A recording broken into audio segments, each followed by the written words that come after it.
Esse é mais um webinar do Ibracon, é com um prazer que a gente recebe vocês aqui, né? Hoje a gente tem um time aqui de especialistas para falar sobre o encerramento das demonstrações contábeis na visão das firmas de auditoria de pequeno e médio portes, né? Então, a gente vai estar aqui juntos nessa 1 hora para falar sobre esse assunto, tirar dúvidas. Então, fiquem à vontade. Aqui o chat, a gente vai estar monitorando o chat. Deixem suas perguntas, que todos aqui vão responder para vocês no final do webinar. Tá? E informando também que esse é uma atividade, uma ação do Ibracon, atrelada às bandeiras, né, da auditoria independente, relevância da auditoria independente para o mercado e a sociedade, e atividade como agente de mudanças. E hoje eu tenho aqui, né, para fazer esse webinar comigo, além dos nossos convidados, o gerente técnico do Ibracon, o Hamed Khatib, que já é aqui um amigo, né? A gente está sempre junto, né, Hamed, fazendo atividades aqui no Ibracon. Recentemente a gente gravou um podcast falando sobre o IFRS 18, que já está nas plataformas de streaming, que vocês podem escutar, tá bem legal. E o Hamed dá ali um show, uma aula excelente sobre esse assunto, né? Então, um último recado para que vocês assistam depois esse webinar, vai ficar gravado e disponível nas nossas redes sociais, no nosso portal, tá? E, mais uma vez, deixem suas perguntas que no final a gente vai responder todas elas. Hamed, é um prazer te receber aqui e eu deixo agora a palavra com você para que você apresente esse time que está aqui com a gente hoje para falar sobre esse assunto. Obrigado, Ana. Muito boa tarde a todos e todas. É muito bacana aqui estar com esse timaço, né, de profissionais que tanto tem ajudado o Ibracon a desenvolver ações, trabalhos, iniciativas importantes aí ao longo dos anos. Bem, o tema do nosso webinar de hoje é o encerramento, que parece que nunca encerra, não é mesmo? Das demonstrações financeiras, só que na visão das firmas de auditoria de pequeno e médio porte, né? Então, para abrilhantar aqui nossa tarde, nossas discussões, a gente recebe o Adriano Tomé. Adriano Tomé é o diretor de firma, né, de auditoria de pequeno e médio porte, né? Faz parte da nossa diretoria nacional e também coordena esse GT tão importante que reúne aí centenas de empresas e milhares de profissionais interessados em beber um pouco desse conhecimento. Ao longo dos anos tem feito um trabalho excepcional, levando conhecimento e relevância aí para a nossa profissão. Também recebo a Carla Carioca, que é membro do GT, de firmas de auditoria de pequeno e médio porte, do Ibracon, e também o Rodrigo Oliva, que de igual modo é membro do nosso GT de firmas de auditoria de pequeno e médio porte. Então, a ideia hoje é a gente pincelar alguns dos assuntos mais relevantes para esse encerramento. A gente sabe que nesse calor, né, do início do ano, que alguns problemas, né, algumas questões aparecem, né, algumas informações novas ou não informações, né, não são postas aí pelos clientes. Então a ideia é a gente conversar e fiquem à vontade para enviar e remeter aqui as dúvidas que a gente vai respondê-las ao final. Então, sem mais conversa, abro aqui o nosso microfone para o Adriano, para a Carla e para o Rodrigo. Legal, Hamed, muito obrigado pela sua apresentação. Você falou em calor, e é um calor, literalmente, calor de tempo e calor do trabalho, né? Muito apropriada a sua colocação. E parabéns pelo Ibracon por promover aqui esse evento, que eu acho que é importante para as firmas de auditoria de pequeno e médio porte. Aqui a gente tem um público bastante diverso, né, com profissionais mais experientes, outros mediando, outros no início das suas carreiras, das suas atividades. Então, eu acho que isso aqui é uma oportunidade muito boa para a gente trocar ideias, né? Promover também o despertar para as coisas que às vezes está fugindo aqui do radar de uma firma ou outra, de um profissional ou outra, e servir também como um alerta.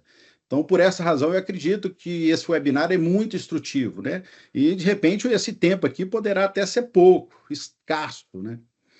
Nós temos que lembrar que a nossa atividade, ela gira num estoque de normas muito amplo. Eu gosto muito de falar disso, desse estoque de normas, né? E a gente pode falar desse estoque de 4 grandes grupos, né? O grupo de o estoque de normas de auditoria com um universo bastante extenso, talvez mais de 90 normas, quando a gente pega normas de auditoria, trabalhos de procedimento previamente acordados e tantos outros, que nos faz, que nos exige um conhecimento muito amplo de todo esse conteúdo. Também o estoque de normas de contabilidade, e aí tem um detalhe muito importante, né? Que nós sabemos que é um estoque de normas muito complexas, muito complexas. Daí, inclusive, a importância do programa de educação profissional continuada, porque a complexidade das normas nos exige revisitá-las com muita frequência, né? Também é importante aqui da gente dizer que o conhecimento de todo esse estoque de normas, e aí também eu vou incluir a legislação fiscal, legislação tributária brasileira, que tem um universo de normas muito grande, legislação federal, municipal, estadual, assim como também aquela parte da legislação regulatória, né? Então, seria o quarto grupo. Tudo isso faz com que a nossa atividade de auditoria seja muito, muito importante. E, naturalmente, isso agrega muita responsabilidade para nós, né? Então, a auditoria, ela não pode ser simplesmente entendida como aquela coisa de ticar papel, ticar documento, né? Cotejar relatório contábil com relatório auxiliar, né?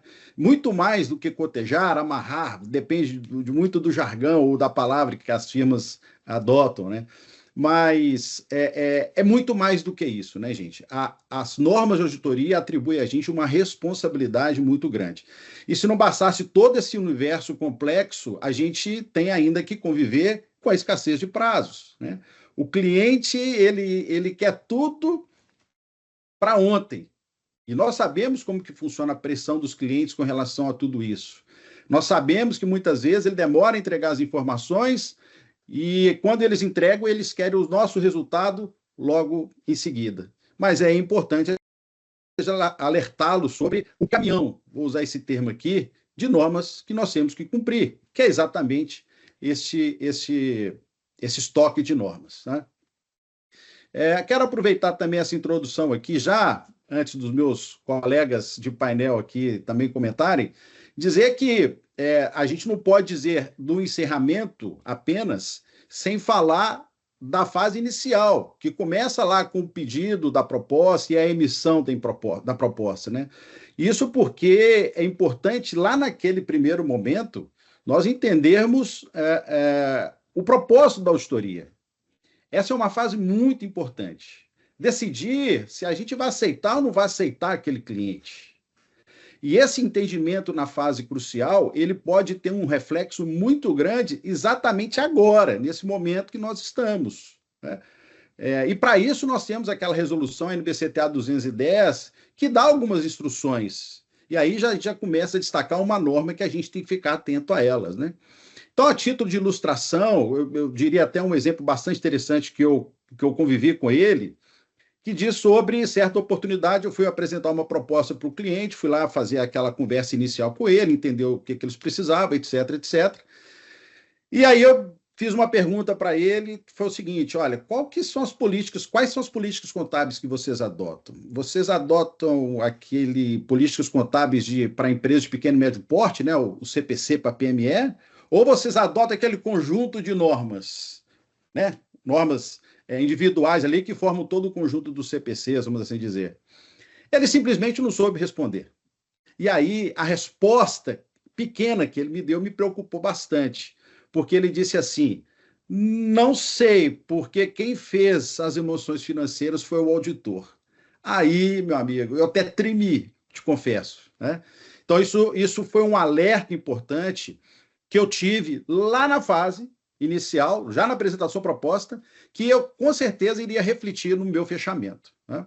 Bom, mas sem estender aqui nessa fase introdutória, eu quero passar a palavra aqui para os meus outros colegas.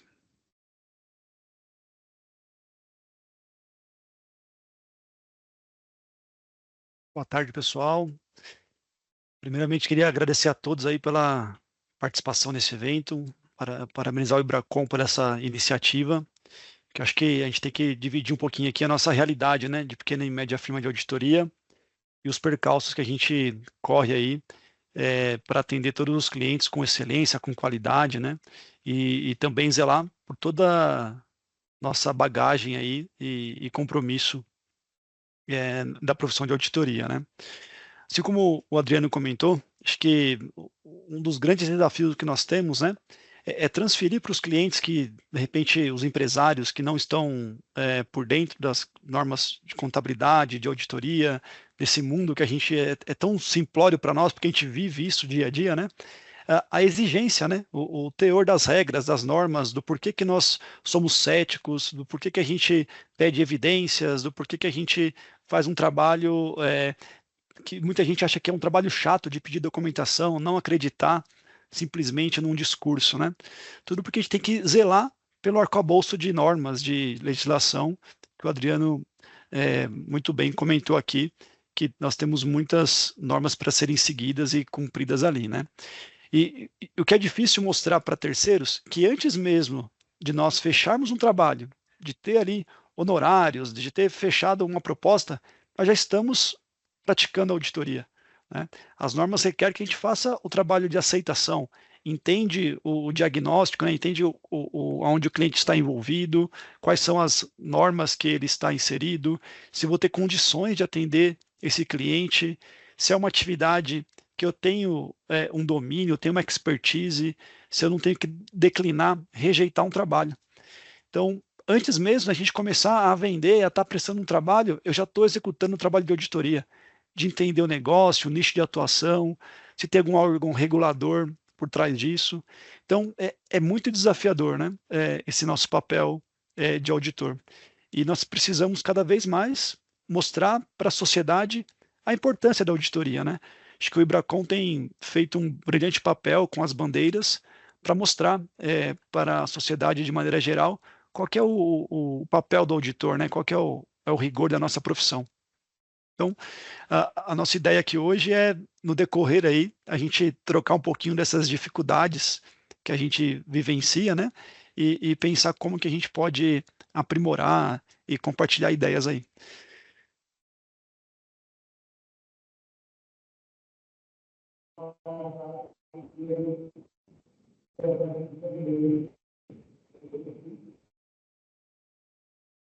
Bom, muito bom, Rodrigo, muito bom, Adriano, aí pelos aspectos introdutórios. Acho que a Carla voltou, está conosco aqui, e passo a palavra para ela para fazer essas considerações iniciais também.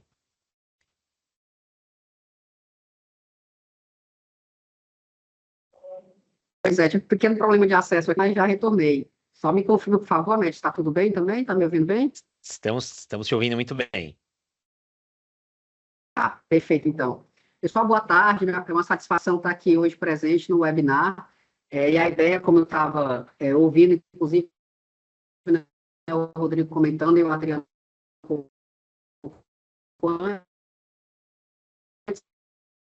A Carla está com algum problema aqui de conexão. Amédio, você quer seguir com alguma questão? Claro, O Adriano também? Claro. Vamos lá.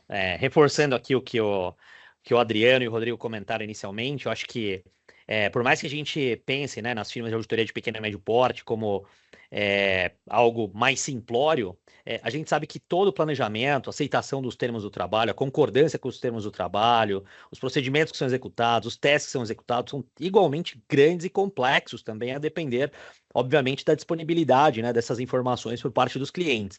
Então, quando às vezes a gente pensa, poxa, mas é uma firma de pequeno e médio porte que atende um cliente, né, de pequeno e médio porte, então a complexidade ela é menor. Não necessariamente, né?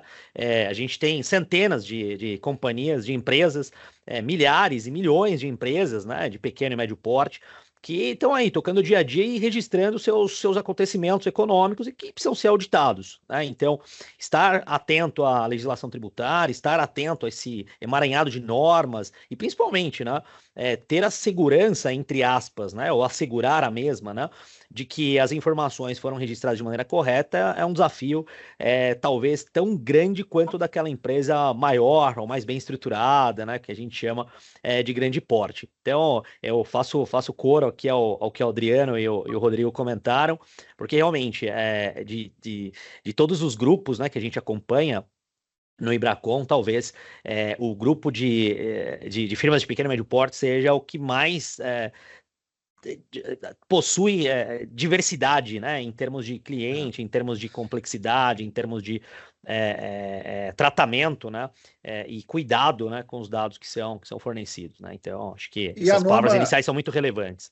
Ahmed, é importante destacar que a norma de auditoria, ela não é diferente para uma firma pequena, média ou grande, né? A norma é a mesma. É a mesma. Então, daí a importância de, nesse contexto de encerramento das emoções contábeis do ano de 24, que é o caso, a gente nós ficarmos atentos aqui às várias questões, às várias normas que estão diretamente relacionadas a esse momento que nós estamos vivenciando, né? Então, se você pegar ali, eu vou até mais ou menos estimar aqui, deve ser 30 e poucas, 40 e poucas normas de auditoria, especificamente, sem contar as outras afins, né? Mas todas são importantes. Mas eu acho que a gente poderia aqui destacar alguma delas, né? E a gente percebe que algumas normas elas se conectam com outras. Então, por exemplo, quando a gente fala aqui da NBCTA 230, que é a de documentação da auditoria, nós estamos falando do coração do trabalho. É o coração do trabalho. Daí a importância das evidências ficarem muito claras, né? E essa norma é interessante, a documentação de auditoria, que é a NBCTA 230, a conexão que ela faz diretamente com a NBCTA 501, que é a evidência da auditoria. E quando a gente fala de evidência, pessoal, como eu disse aqui, é a documentação perfeita mesmo. Tem um caso muito interessante que eu vivenciei também, que acho que é legal a gente exemplificar aqui. Certa vez eu fui revisar os papéis de trabalho dos saldos iniciais de um auditor anterior. E aí fui lá na firma, enfim, cumprimos com o procedimento de acesso, aquela coisa toda, e chegamos lá, fomos conversar com o sócio, e ele virou e disse o seguinte: olha, os meus papéis de trabalho estão na cabeça. E eu fiquei sem entender, como assim na cabeça? Não, está na cabeça dele.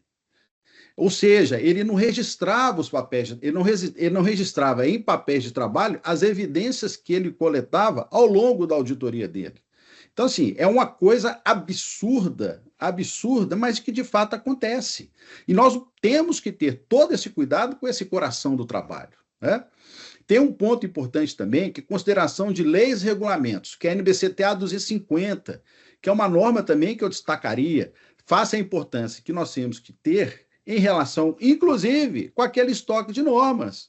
É nessa fase inicial, até que envolve um pouco do planejamento de auditoria, que a gente vai entender quais normas o cliente ele está sujeito. E para ilustrar, também tem um outro exemplo. Certa vez eu tinha um cliente, isso não tem muito tempo, esse cliente me substituiu por outro auditor e esse outro auditor me pediu acesso aos meus papéis de trabalho. Esse meu cliente era uma entidade sem fins lucrativos, ou seja, não contribuía com imposto de renda, contribuição social, etc. E ao receber esse auditor lá no escritório, em determinado momento, ele me pediu as memórias de cálculo de apuração dos impostos. Eu simplesmente disse assim: oi? Quer dizer, parece que ele não entendeu nem na fase inicial. Então, significa qual que é o cuidado que nós temos que ter, pessoal, em conhecer o nosso cliente, saber a extensão daquilo que ele está sujeito, em todos os sentidos, de normas, de regulamentação, etc. Porque isso vai ser muito importante na hora de fazermos o quê? O planejamento, que é a NBCTA 300. Tem todo um link. Quando a gente passa a entender toda a estruturação de normas, a gente vê todas as conexões que ela tem, né? Então, o planejamento é uma fase importante e obrigatória que nós temos que cumprir no nosso processo de auditoria. É lá que as coisas vão ficar muito claras, é lá que vão dizer como é que a gente entendeu o cliente, onde que nós temos que chegar com o nosso cliente, né? Soma-se a isso o NBCTA 315, que é a identificação e avaliação dos riscos.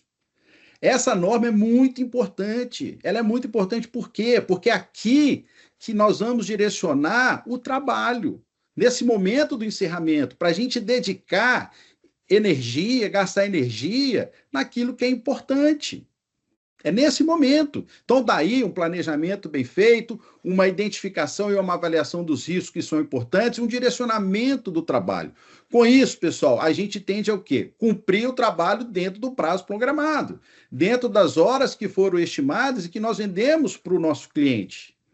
E aí, depois disso, vem a NBCTA 450, que é o quê? A avaliação das distorções relevantes. Então, quer dizer, você planejou, você identificou o risco, e agora você está identificando distorção relevante, olha como que as coisas vão conversando entre si. Né? E aí, ela vai fazer também com aquela norma, a 315, que é as evidências de auditoria, e a norma de materialidade, que é a 320. Então, ou seja, pessoal, é um roteirinho, mas é um roteirinho que tem que ser muito bem aplicado. Né? E aí eu destacaria também nessa fase aí que estamos de encerramento das funções contábeis, a 550, que é a norma sobre partes relacionadas.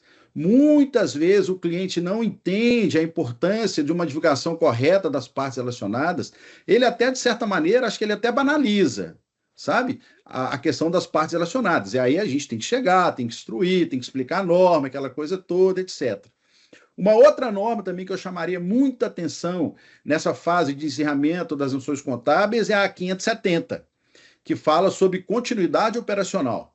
Muitas vezes nós estamos ali no cliente, numa conversa, né? Na indagação, famosa indagação, conversando com ele, a gente pergunta, olha, como é que estão as perspectivas, né, da companhia, da empresa, algum risco de descontinuidade, etc. E às vezes o cliente também banaliza, ele fala assim, não, minha empresa é muito sólida, está tudo certo. Só que é o seguinte, a gente precisa ter evidência disso. Então, daí a importância da gente ter compreensão da norma e pedir as evidências importantes que seriam necessários para o cliente. E para fechar, dentro daquele universo todo também de normas que nós temos aí, das 40, 30 e poucas, né, eu destacaria a série a série 700, que são os relatórios de auditoria, para que nós possamos fazer o relatório de forma assertiva, de acordo com a conclusão que nós chegamos lá no nosso trabalho. Então, assim, é um sobrevoo muito grande sobre essa parte de auditoria que ela afeta diretamente a execução do nosso trabalho. Você concorda comigo, Rodrigo? Perfeitamente, Adriano, perfeitamente. Você comentando agora da 700, já cansei de comentar com alguns clientes do porquê que a gente segue aquele formato de relatório. Eu me encontro em muitas situações onde os clientes querem mudar palavras, dizeres, se eles podem modificar um texto. Você pode colocar aí sobre a minha eficiência operacional, se eu gerir bem a minha empresa, se o meu resultado do ano está satisfatório com o mercado. E a gente tem a norma para se embasar, né? Mas esse é um desafio muito grande da nossa profissão, pelo menos nos clientes que eu atuo, empresas de pequeno, médio porte, sociedade de grande porte, empresas familiares, até o empresário entender o porquê de governança, de compliance, de normas de auditoria, né? A gente sofre bastante. Então, assim, ter alicerce das normas, relembrar, revisitar e usar isso no nosso dia a dia, explicar o porquê que a gente executa, porquê que a gente pede alguns testes, alguns documentos, né? Evidências, é muito importante, é muito importante. Ô, Rodrigo, até que mudar a palavrinha ou outra ali, naturalmente que não comprometa o trabalho, naturalmente o seu próprio julgamento, até que isso dá para a gente discutir. O que não dá para discutir é quando você tem que emitir um relatório com ressalva e o seu cliente quer o relatório limpo. Pois é. Ou Né? também, quando você tem uma opinião, um ponto de vista, ele tem outro, ele não concorda com a ressalva, na visão dele, isso não é um problema, porque está administrado, ele não afetou o caixa ainda, vai afetar só o ano que vem, dependendo ainda de algumas circunstâncias. Então, já entrando um pouquinho nas normas contábeis, né, que a gente trata de contingentes ali, esse também é um assunto muito importante, acho que todos aqui devem se debruçar nas estimativas, né, que envolve ali um nível de julgamento e criticidade muito grande, onde nós temos que nos alicerçar em especialistas, né, contar com a opinião de terceiros e levar isso em discussão com o cliente. Esse é um dos outros desafios que assustam bastante a gente, né? Assustam no bom sentido, onde dá bastante discussão, pontos de interpretação, e você tem que chegar num consenso, né? Na razoabilidade das estimativas de perdas. Então, acho que esse também é um outro assunto aí que impacta bastante no encerramento de demonstração contábil. A média, a Carlinha já está no ar de novo ou ainda não? Creio que sim, Adriano. Estou sim, Adriano. Então, vamos lá, Carla, você fazer parte aqui do bate-papo. Até complementando, né, que você estava comentando agora das evidências e de documentação, e pegando também o que o Rodrigo estava falando de análise de estimativas, eu acho que tem uma coisa também, Adriano, que eu vejo que é super importante, que são as circularizações. Sabe que às vezes a gente tem uma dificuldade muito grande do próprio cliente entender, mas eu já estou te dando a informação que o Rodrigo falou agora há pouco de uso de especialistas, né? A gente acaba tendo esse movimento muito forte também com o advogado, e aí eles, mas eu já te dei o extrato bancário, por que é que você quer circularizar o banco? Né? E às vezes eles não entendem a necessidade da gente verificar, por exemplo, se existe um empréstimo que não está registrado nas demonstrações contábeis. Né? Então, se ele não entrega a informação para a gente, como a gente vai saber disso? Através dessas confirmações externas, né? Falando tecnicamente, aí a gente conhece como circularização. Eu acho que esse é um ponto também, tá, pessoal, de muita atenção. E é importante, nesse movimento inicial de planejamento do trabalho, a gente já solicitar para o cliente uma listagem de quais são as instituições financeiras, quais são os advogados, né? E já ir fazendo essa seleção, porque depois, se você não faz essa circularização, você vai ficar com a tua evidência ali, né? Um gap muito grande para você emitir a sua opinião, sendo que você não fez um teste que é super relevante, né? Por exemplo, aqui em relação à circularização, Adriana, acho que é algo que eu chamo bastante atenção também, tá? Você tem razão, Carla. Eu só queria voltar num outro ponto muito rápido em relação ao planejamento, porque eu falei que é lá que, é através dele, que as nossas equipes vão otimizar o seu tempo, né? Saber onde nós temos que chegar. E isso passa também a ter uma importância muito grande, além do próprio cumprimento da norma, é o fato de que hoje em dia hoje em dia não, sempre, né? A gente sempre lidou com muitos jovens talentos, né? E os jovens talentos hoje, eles querem fazer as coisas muito rapidamente, né? Que é para, né, resolver muito rápido, que é aquela coisa toda. O planejamento, nesse contexto, ele ajuda muito o jovem, aquele que está iniciando ali. Por quê? Porque ele pode recorrer ao planejamento a qualquer momento para entender novamente, se é que ele não entendeu antes, o que tem que ser feito, onde que nós temos que chegar, né? E é importante também, nessa fase do planejamento, não só a formalização dele, mas a discussão dele. E com o envolvimento aí de toda a equipe que vai fazer parte daquele trabalho. Né? Quer comentar alguma coisa sobre isso, Carlos, Rodrigo? Tá perfeito, Adriano. Perfeita a colocação. Uma coisa que eu reforço também, e acho que a maioria deve sentir na pele isso, é a gente ter um planejamento bem feito, bem estruturado, mas ao longo do caminho a gente precisa revisitar ele novamente, né? Porque nem sempre tudo que a gente teve de previsão lá no início do trabalho se realizou, né, durante a execução da auditoria. Então, acho que é válido também a gente sempre ter essa atenção para ver se aquilo que eu planejei lá atrás está sendo suficiente em relação aos testes, às evidências colhidas ali durante o processo de auditoria, né?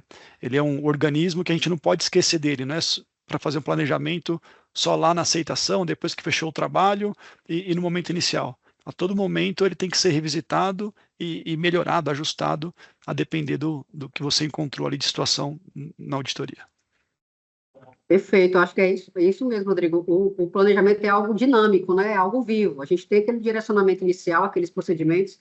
Eu concordo muito contigo, Adriano, de que ter esse quase um passo a passo, né? Um direcionamento, principalmente para quem está em início de carreira, isso é muito bom, isso é muito positivo, porque você já sabe, né, as etapas que você tem que seguir, mas sempre lembrando desse dinamismo, que de acordo com o que a gente detecta, né, a identificação dos riscos, e os procedimentos, as respostas aos riscos que a gente vai executar, a gente pode ter caminhos, né? Pode ser que o procedimento se encerre ali, ou pode ser que você tenha um achado, tenha uma evidência, e você tenha que executar um procedimento alternativo, por exemplo, né? É isso mesmo. E, de novo, eu reforço aqui a questão da educação profissional continuada, porque, mais uma vez, o estoque de normas é muito amplo, né? A gente precisa ficar com essas normas aí na ponta da língua. A vantagem é que hoje o acesso à norma é muito rápido, né? Então, assim, a gente já não precisa decorar tudo como antigamente fazia. Basta você abrir o laptop ou até mesmo o celular, você consegue acessar uma norma ali muito rapidamente lá no site do CFC. Mas a gente tem que ficar afiado em relação a elas, né? Armedo, alguma consideração sobre esse assunto? Sim, algumas, né? Eu acho que, como o próprio Adriano comentou, né? A auditoria é um conjunto, né, sistemático de técnicas, né? Tudo começa com a aceitação, com a concordância, né, com os termos do trabalho, né? O Rodrigo até comentou aqui, né, às vezes sou procurado por um cliente para mudar aqui a estrutura do relatório, né? Em nossa opinião, tira o exceto, tira a ressalva aí, ou não estou satisfeito com a opinião do meu antecessor, não dá para você dar uma opinião diferente, né? Então a gente percebe que o auditor pode não concordar com os termos do trabalho, né? Existe uma lista muito extensa, né, de todos os itens que devem ser analisados antes do auditor independente, seja qual for o porte da empresa, aceitar e concordar com os termos do trabalho. E como o Adriano bem comentou, aí começam, né, as fases de planejamento, de definição de materialidade, né, de leis e regulamentos, né, que afetam empresas de qualquer tamanho, né? Pequena, média, grande, né? Estamos sobre o mesmo arcabouço, como ele bem colocou. E fazendo voz ao que a Carla também bem disse, né? Em busca de evidências que suportem sua opinião, é que o auditor vai lá e circulariza e executa testes, né? Para ter entre aspas, muitas aspas, né, segurança de que aquela informação de fato representa, né, adequadamente a posição da companhia naquele momento. Claro que nem tudo são flores, né? Porque se a gente pega as normas, realmente, né, para quem conhece a auditoria, parece que é um circuito perfeito, né? Mas o curto-circuito que ocorre, especialmente nesse encerramento das demonstrações, é que nos trouxe até aqui. Né? Então, o Rodrigo comentou sobre contingências, né, que de repente aparecem aí no meio do caminho, né, algumas provisões que não são feitas ou são feitas, né, sem nenhum tipo de evidência, lastro jurídico, né, apenas para melhorar ou piorar, né, conscientemente o resultado, né, ausência de documentação de respostas às circularizações que a Carla comentou. Então, esses pequenos inícios aí de curto-circuito, né, é o que acontecem agora. E digo mais, né, se não fosse o trabalho dos auditores independentes fazendo essa filtragem das informações que são publicadas, realmente a gente teria informações de muito pouca qualidade, né? Se ainda assim, com esse filtro todo, né? E o Rodrigo comentou algo importante, né? Algumas informações sobre viabilidade econômica, né? Sobre varrer 100% dos lançamentos, que não são objeto de auditoria, nesse caso concreto, né? Se não fosse essa filtragem, a gente teria problemas, né? Em todos os tipos de empresa, porque o Adriano comentou algo muito interessante, né? Ainda há essa imagem, né, de quem prepara a informação financeira é o auditor, mas não é e nunca foi. Ah, mas eu ouvi dizer, né, que um auditor de uma empresa assim, assim, assado, entregou lá um companhia ABC, um companhia modelo, para seguir como referência, e no calor do fechamento falou, me dá isso aqui que eu fecho. Assim, não é assim, a gente sabe que não é. É da administração a responsabilidade pela preparação, pela viabilidade econômica, por garantir que está tudo certo. Cabe ao auditor avaliar, emitir uma opinião sobre se aquela estrutura segue, né, tudo isso que vocês estão comentando. Do ponto de vista teórico é muito simples, né? Mas não, a gente percebe que na prática a teoria é completamente diferente, né? Então, temas muito importantes que vocês trazem aqui, porque a gente percebe, né, nesses eventos, seja qual for o tamanho do cliente, que os temas se repetem, né? As angústias são as mesmas, né? Então, acho que essa conversa aqui franca acaba esclarecendo muitos desses pontos. Você imagina que você tem que sair do ponto A para o ponto B, e entre os dois existe uma reta, uma estrada, né? Você olhar por cima é muito simples, mas na hora que você pisa na estrada, você vê que ela é como se fosse uma rua calçada. Ela é cheia ali das irregularidades que você às vezes tem que desviar de um buraco ou outro, voltar o carro para o meio da rota, e isso tudo faz parte. O que nós não podemos abrir mão, pessoal, é da qualidade do nosso trabalho. Isso jamais. O comprometimento nosso com atenção a todas as normas de auditoria, isso é ponto fundamental no nosso trabalho. E existem pontos sensíveis que muitas vezes o nosso cliente ele não entende. Por exemplo, mudança de data. Nós temos uma grade, um planejamento de visitas com o nosso cliente e com todos eles, né? E no meio do caminho ele te liga e fala assim, Tomé, pô, não vou conseguir te atender. E aí ele acha que você tem que atendê-lo na data que ele entende ser boa para ele e que você tem que largar tudo, todos os seus compromissos de lado e ir lá para atendê-lo. Isso é muito complicado. E quando a gente se deparar com isso, o que eu entendo que tem que ser feito? Julgar aberto com o cliente. Julgar aberto com o cliente. Dizer para ele, olha, deixa eu te falar, legal, te entendo, mas nessa data que você quer, eu não posso. Eu já tenho um compromisso com o outro cliente. Você gostaria de eu cancelar o seu trabalho, se estivesse regularmente sendo atendido dentro dos prazos, para dar lugar a outro cliente que me pedisse o que você está me pedindo? É simples, é só se colocar no lugar do outro, né? E olha, isso acontece com muita frequência, com muita frequência. O cumprimento de prazos é um item muito sensível e que requer que a gente tenha muito jogo de cintura para lidar com o cliente quanto a esse aspecto. Não sei se Carla e o Rodrigo queriam fazer um comentário sobre isso. Adriano, parece que a gente até combinou de falar a respeito, porque é exatamente isso que a gente tem vivido aqui, viu? Clientes que não se atentam aos prazos, se atrapalham com os fechamentos, aconteceu sempre um imprevisto que não vai conseguir atender a auditoria, e depois eles querem que a gente faça o trabalho a toque de caixa, né? A gente até brinca, né? É igual você ir numa pastelaria, quer um pastel de carne, de queijo, de frango, quer que faça alguma coisa na hora. Não desmerecendo quem trabalha com pastel, os pasteleiros, né?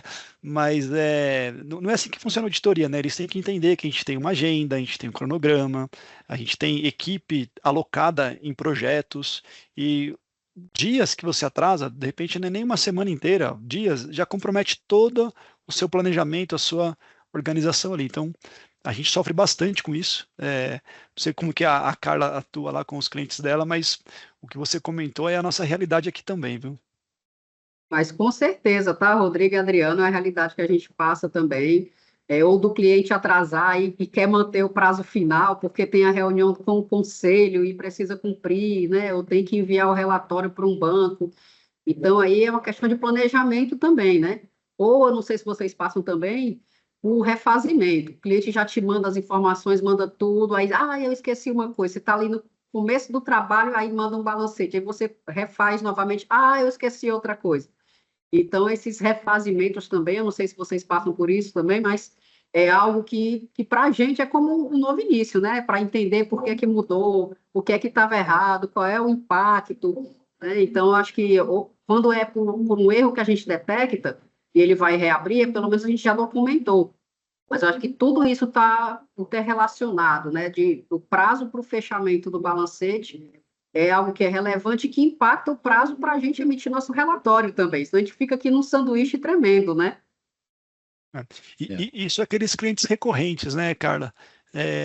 E tem aqueles clientes que aparecem de última hora. Pô, estamos aqui no dia 12, você consegue fazer auditoria aqui para a semana que vem? Tem um prazo com o banco aqui, ó, para me liberar um crédito, participar de uma concorrência. Pô, preciso para o final do mês. Pô, eu nem conheço você ainda, até eu estudar, avaliar o seu nicho de atividade, se eu consigo te atender, colocar você dentro da minha organização de trabalho aqui, né, da minha equipe, ver janelas. Acontece muito disso também. E eles não entendem, né, o total da nossa complexidade, né, das nossas normas, nossos regulamentos que a gente tem que cumprir aqui. E nesse aspecto, né, Rodrigo, já entrando num ponto muito interessante que envolve o encerramento das emoções contábeis, é a gente falar um pouco sobre as próprias normas de contabilidade, né? A gente sabe que o universo das normas de contabilidade, as normas internacionais, é amplamente complexo. É amplamente complexo. Outro dia eu estava conversando com uma grande liderança de uma entidade reguladora, e ele disse o seguinte, assim, não dava para tornar mais simples essas normas de contabilidade, não? É um desafio muito grande, né? Então, você imagina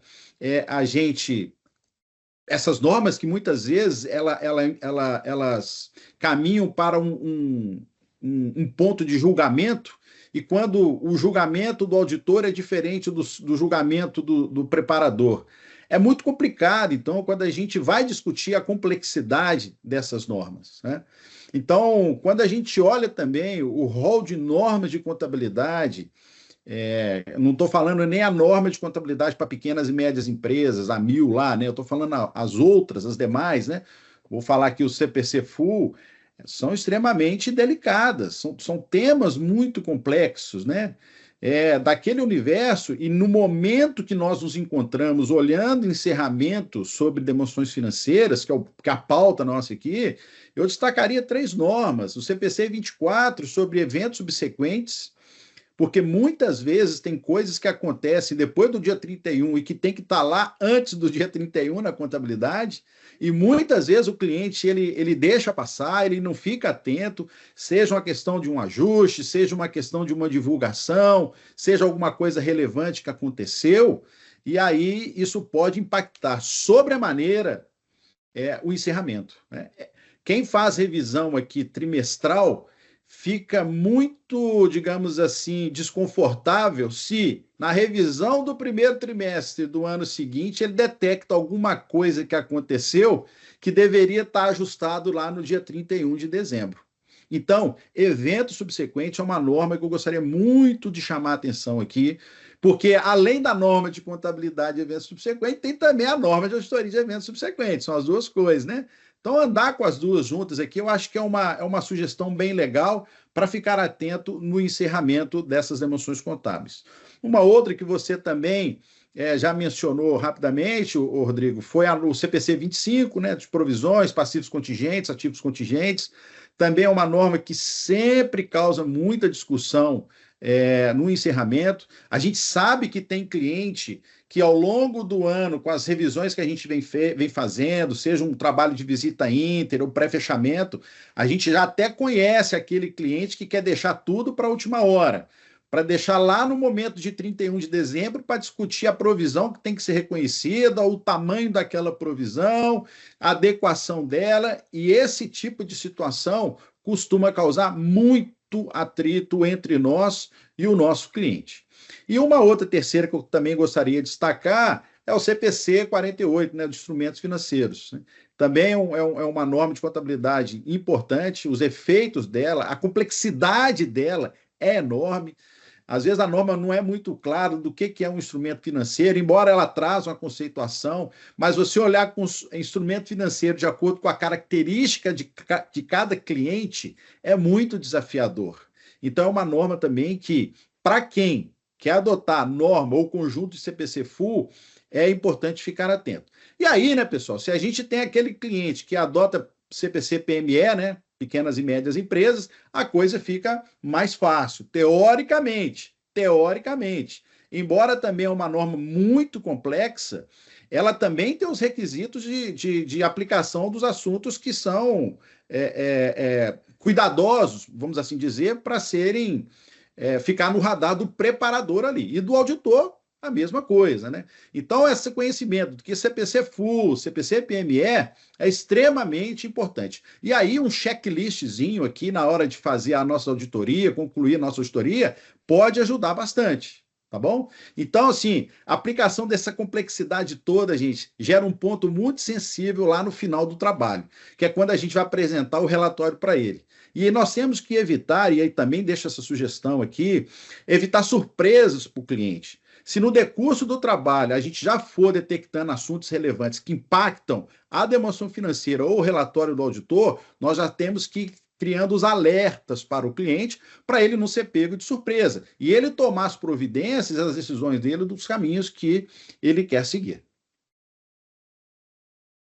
Ótimo. Adriano, Opa, desculpa, eu ia Carla, só pode fazer... continuar. Desculpa, Ana Paula, só fazer um complemento que isso que o Adriano comentou, principalmente sobre a 24, né, de eventos subsequentes, que às vezes a gente está nessa análise do período, né, da data de 31 de dezembro até a data que a gente está emitindo o relatório, e o cliente pergunta assim, mas por que você está querendo saber de 2025, se você está auditando 2024? Né? Então, acho que até essa contextualização da gente indicar que essa informação é importante, inclusive que conste na nota explicativa do cliente, porque tem a norma contábil, né? Eu acho que esse contexto você bem mencionou, Adriano, é super relevante e às vezes a gente se atenta só às normas mais técnicas, digamos assim, né, as dos cálculos, digamos, e acaba passando batido na de eventos subsequentes, que eu vejo que é super relevante também. E tem aquele cliente, só para complementar tudo isso que eu disse, também a Carla aqui, temos aquelas situações em que a gente vai discutir os pontos relevantes que afetam as demonstrações ou o relatório, e que o cliente acha ruim, que você não alertou ele antes. Então, determinada ocasião, para ilustrar isso, eu tive no cliente, levantamos lá uma provisão importante para ele consignar nas demonstrações financeiras dele, e esse cliente virou para mim e disse assim, pô, auditor, como é que você vem com essa novidade aqui agora, nos 45 do segundo tempo? Por que você não me avisou antes, na sua visita pré-final?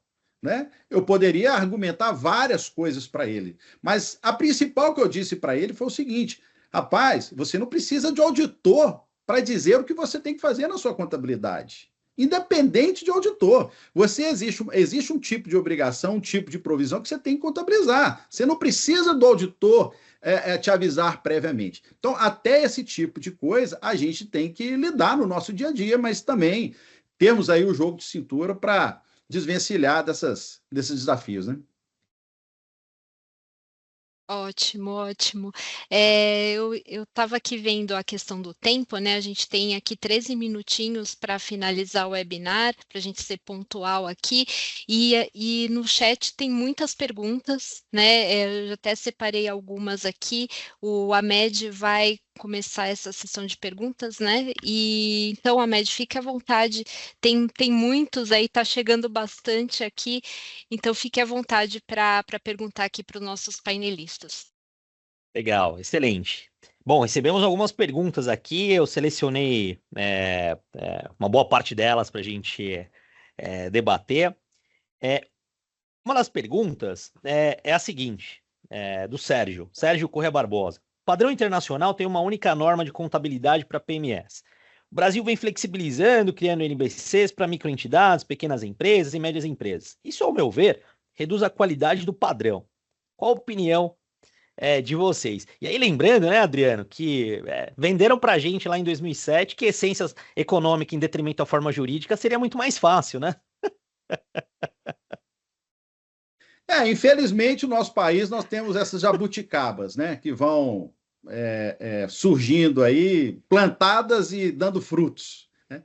Mas eu acho que, pelo padrão de cliente que a gente está acostumado a lidar, só tem dois caminhos em relação à norma de contabilidade.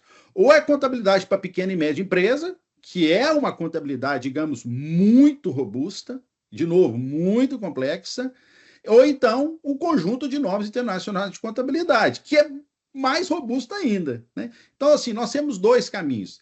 Essas questões de essas jabuticabas brasileiras aí, eu acho até que eu pessoalmente aqui não tenho muita experiência com esse tipo de cliente, porque são empresas muito pequenas que nem auditadas elas costumam ser. Mas eu acho assim, ó, nos deparamos com o cliente e diante dessa situação, já começa a primeira orientação para ele. Meu amigo, defina qual caminho que você vai seguir. Pequena ou média empresa ou CPC Full. Modelo, né? Modelo de contabilidade, é isso mesmo. Ô, Med, vocês me permitem também? Pois não, claro. Isso é uma opção do cliente que é pequenininho, usar essas normas mais reduzidas, né? Mas a gente tem que incentivar todos eles a usar o CPC PME, né? E as normas FUS de contabilidade. Realmente o que o Adriano comentou, não aparece aqui para nós auditar esses clientes que têm essa possibilidade de usar essa norma reduzida, né? Mas mesmo se aparecer, acho que a gente tem que incentivá-lo sempre a usar um padrão de contábil mais adequado aí. O mesmo caso meu também, tá, Med? Eu acho que, sim, quem adota 1001 e 1002, como falou o Adriano, dificilmente vai ser auditado. E lembrando que essas normas fazem menção para 1000 também, né, para o PME. Então, acho que esse incentivo, já que você vai ser auditado, né, nesse caso, vai fazer muito mais sentido. Exatamente.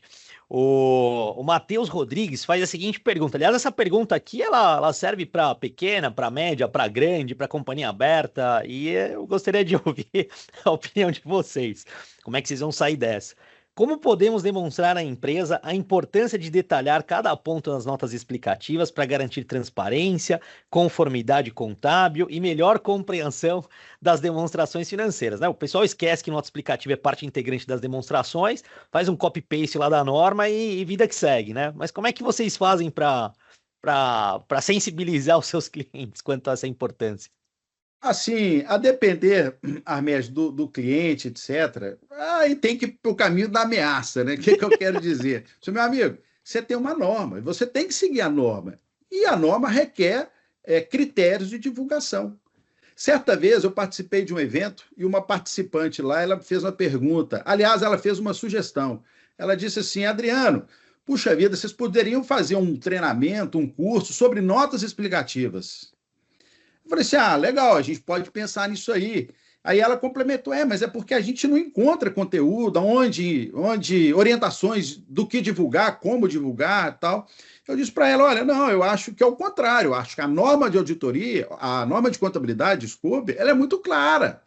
Basta você entrar nas normas e você vai ver lá no final da norma, na parte da divulgação, o que você tem que consignar nas suas emoções financeiras. Então, não vejo muita dificuldade disso. Se o cliente não quer divulgar, e principalmente se isso for uma divulgação muito relevante, aí nós vamos ter que, inclusive, pensar o formato de relatório. Se pode ser um relatório com ressalva, se pode ser até uma abstenção de opinião, né? Porque houve uma limitação de informação. Então, assim, basicamente eu vejo esses cenários. E a sensibilização passa por mostrar a exigência da norma. Eu adoto o mesmo critério também, tá? De ir lá no finalzinho da norma, na divulgação, e fazer. É quase um checklist, né, Adriano, ali, né? De dizendo o que é que você precisa divulgar. E uma outra estratégia também, pessoal, que eu adoto, é de buscar uma companhia aberta, uma companhia que divulga as demonstrações contábeis e, claro, né, as respectivas notas explicativas. E aí eu pego e uso, olha, do teu negócio aqui, no mesmo nicho seu, no seu mesmo mercado, tem essa outra companhia, porque a gente aprende muito também lendo, né?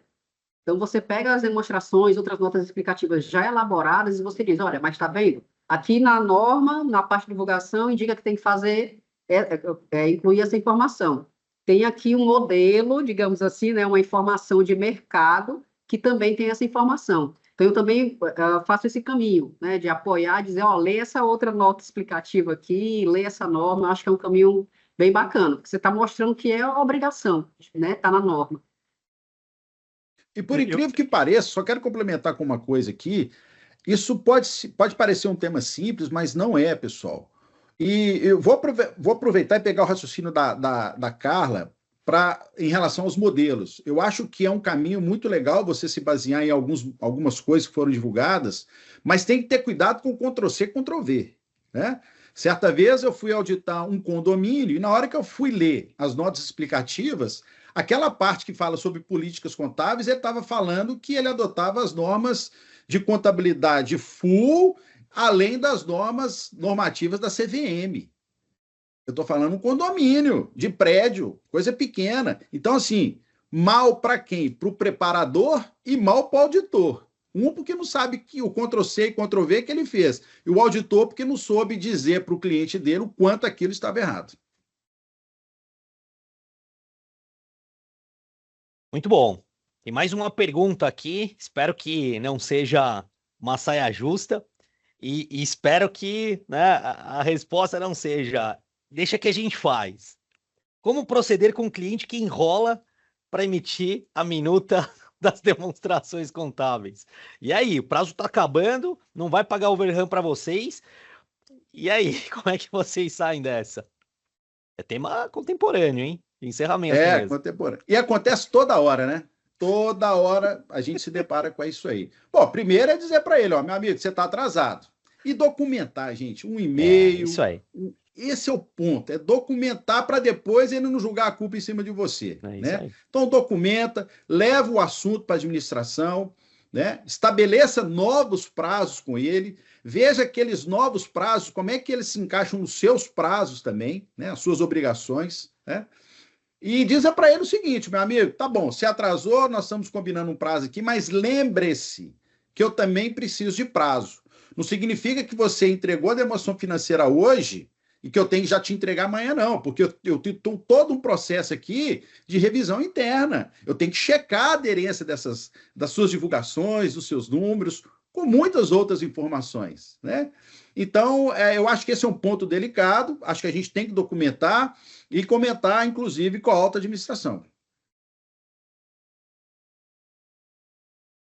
Nos exemplos que eu atuo aqui, até para contribuir um pouquinho, acho que a formalização é o melhor caminho, né, para a gente poder se blindar de possíveis penalidades, perca de prazo. E hoje em dia a gente tem tanta tecnologia, tanta mídia social, alguns clientes já estão até abandonando e-mail, só troca mensagem com você no WhatsApp. O importante é você deixar documentado, né?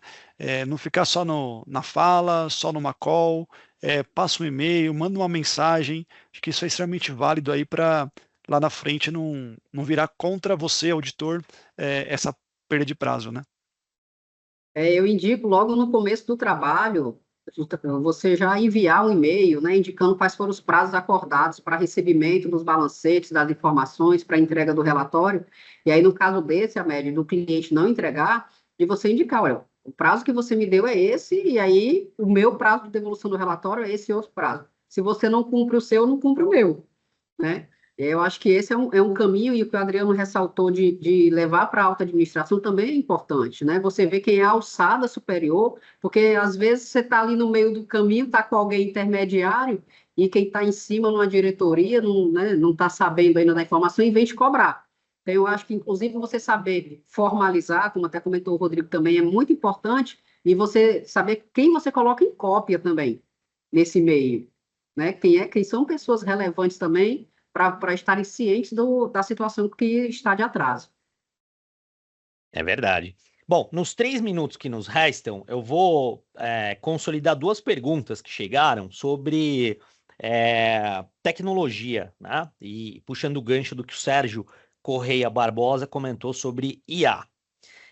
Como é que essa inteligência artificial, essas novas tecnologias estão ajudando ou, de repente, atrapalhando vocês nessa reta final de fechamento das demonstrações? Vocês se depararam com algum caso? Veem isso como uma preocupação ou como uma solução aí para resolver certos problemas operacionais? Ahmed, eu vejo assim, com bons olhos a questão da inteligência artificial. Acho que nós temos também que cada vez mais nos inteirarmos desse assunto. Nós temos que usar da criatividade, usando como base os desafios que a gente tem na execução dos trabalhos, para auxiliar os desenvolvedores dessas inteligências artificiais em novas ferramentas. E eu acredito que, inclusive, a iniciativa do Ibracon com o Hackathon vem muito na direção disso que eu estou falando. É inevitável que nós tenhamos que procurar isso, principalmente com a questão da escassez de talentos, que todo tipo de negócio está passando, a sociedade está passando e a nossa profissão também está passando, né? A tecnologia, nesse quesito, ser uma aliada, não que ela vá substituir, pelo contrário, né? A questão de julgamento, de entendimento, ela é insubstituível para mim. Mas se a gente poder contar com algum tipo de instrumento, alguma ferramenta que auxilie o trabalho, nota 10. Uma rapidinho aqui, algum tipo de ferramenta que consiga ler atas de reuniões e extrair das atas de reuniões os principais aspectos dela. É um exemplo muito bom, que eu acho que é coisa que tem disponível no mercado e dá para usar a inteligência artificial no nosso trabalho. Eu ia citar, inclusive, Adriano, também o Hackathon, né? Eu também, Abel, vejo com muito bons olhos essa parte de tecnologia de inteligência artificial. A gente só tem que ter cuidado com o prompt que a gente realiza, né? O que é que a gente está perguntando e validar a informação. Mas eu acho que é um caminho que tem muito a contribuir com a gente na execução dos trabalhos. De acordo também, acho que a gente vai vivenciar cada vez mais a IA na nossa rotina do dia a dia, né? Só um conselho que eu dou para todos aí é para a gente procurar uma ferramenta ali que tenha segurança, questão de LGPD, né? Subir algum contrato ali com dados confidenciais. Se você está usando alguma plataforma gratuita, isso pode ficar disponível, né? Então, tomar um pouquinho de cuidado, né? Antes de sair usando, o que você está incluindo ali dentro de dados que está sendo disponibilizado para todos aí, né? Fica vulnerável. Ótimo, eu ia complementar aqui que o Hackathon é um concurso que o Iberacon promove anualmente e convidando, né, os alunos de universidades a apresentarem inovações na área de tecnologia, tendo como mote ali a tecnologia aliada à auditoria de alta qualidade, né? Então, esse ano o Hackathon ele vai fazer parte da 15ª Conferência do IBRACON, que vai acontecer nos dias 17 e 18 de junho, no Teatro Bradesco, aqui em São Paulo, né? Então, acho que já encerraram as perguntas, Amédio, né? Eu acho que a gente conseguiu aqui atender a todos, né? E encerrando aqui, passou um minutinho, mas eu gostaria muito de utilizar esses últimos momentos para agradecer o Adriano, que é diretor de firmas de auditoria de pequeno e médio portes aqui do IBRACON e também coordenador do GT de firmas de auditoria de pequeno e médio portes, e o Rodrigo e a Carla, que são membros desse GT. Então, muito obrigado pela presença, pela participação de vocês aqui nessa discussão bem interessante que nós tivemos, e o Hamed, né, que está sempre aqui com a gente, é o nosso moderador, é apresentador de podcast também, então, obrigada, Hamed, mais uma vez.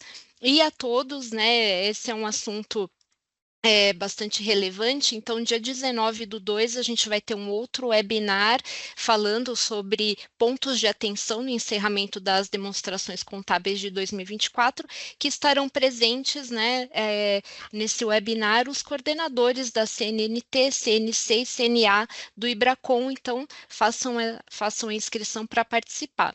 E encerrando também os recados aqui institucionais, esse vídeo ele vai ficar gravado, né? Então, conforme eu havia dito no início, vocês vão poder assistir no portal do IBRACON. E aqui no chat a gente foi colocando algumas mensagens, inclusive da pesquisa de satisfação, né? Nós gostaríamos de saber o que vocês acharam do webinar, e até amanhã também vocês vão receber um e-mail para a gente saber o que vocês acharam, alguma sugestão, então fiquem à vontade para responder. Tá? Então, mais uma vez, muito obrigada, gente. Parabéns pelo webinar e obrigado a todos que ficaram aqui com a gente nesse tempo, né, nessa 1 hora aqui, contribuindo também com as perguntas. Então, obrigada, gente. Até o próximo webinar. Até, tchau.